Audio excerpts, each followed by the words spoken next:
Ai, o pastor não me dá oportunidade, eu vou desviar, vou sair da igreja, a igreja não é para mim. Não, não, não, os irmãos nem me cumprimentam, o pastor nem me cumprimenta. Nem foi me visitar essa semana, eu vou sair da igreja, igreja não presta.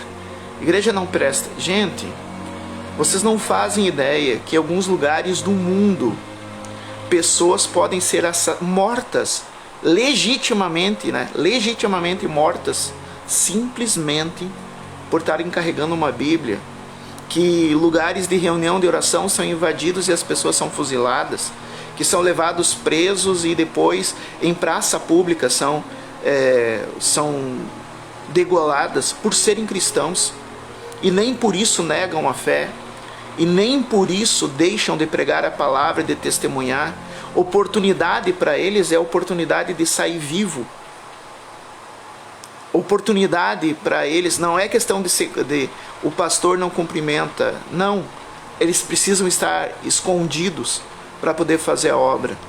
E eles estão sendo cristãos de verdade, não estão sendo que nem nós, preguiçosos, dá uma chuvinha, não vou para a igreja.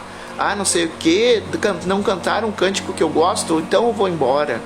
Ah, eu não vou convidar a minha vizinha para a igreja porque ela é muito chata.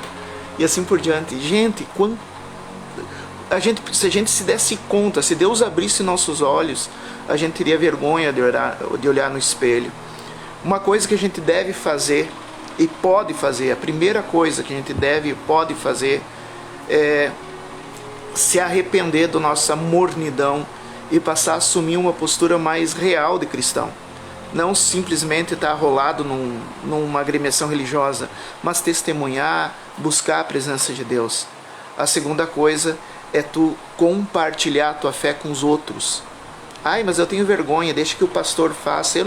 Esse não é meu chamado. Se tu é chamado para ser filho, filha de Deus, se tu é chamada para salvação, é teu chamado sim, testemunhar de Deus. A não ser que tu não tenha chamado para ser salvo, salva. Daí sim.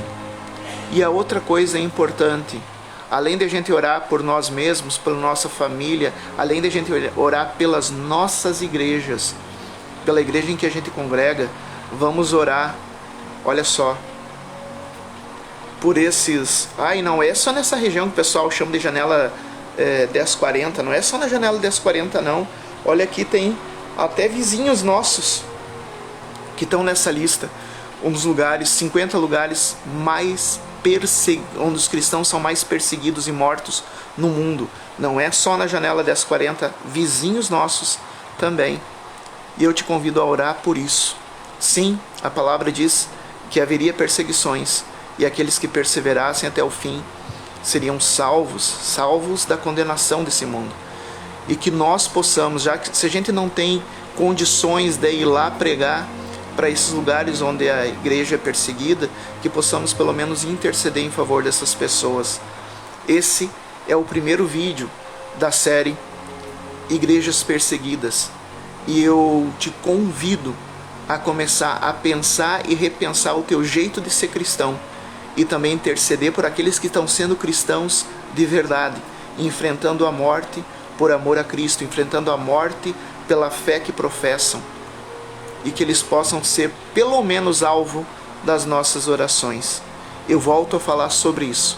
Comenta aqui embaixo o que tu já sabe sobre esse assunto, que dúvida ficou, e eu volto respondendo as suas questões. Que Deus abençoe esses cristãos genuínos que não negam a sua fé mesmo diante da morte, mesmo diante da perseguição e do sofrimento. E que Deus nos acorde para que a gente assuma uma posição real em favor da fé que nos salva. Que a gente possa ser cristãos e cristãs genuínas, e contribuir com o reino de Deus através da nossa vida. Um forte abraço do Dani e até mais.